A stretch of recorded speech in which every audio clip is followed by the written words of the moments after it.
Tai vis dar apie tą NPD.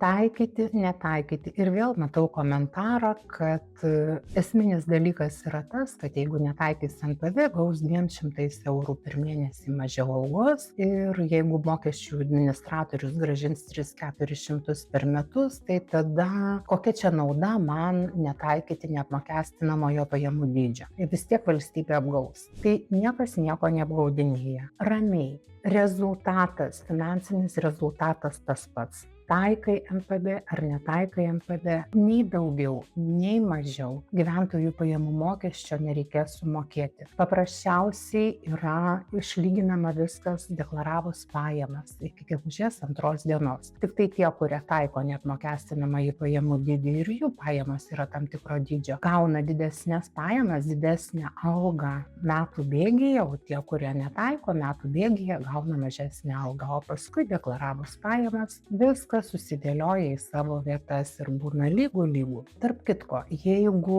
manai, kad alga ir tas NPD kelia tokių neaiškumų, kelia nepasitenkinimo, tai gal laikas pradėti pinigus įdarbinti pačiam ir susikurti savo pasyvių pajamų krepšelį. Į komentarus įdėsiu nuorodą į Financial Lithuanians, mokinkis, kaip tai daryti ir pradėk uždirbinėti pinigus, negalvodamas apie tai, kad taikyti man NPD, netaikyti NPD.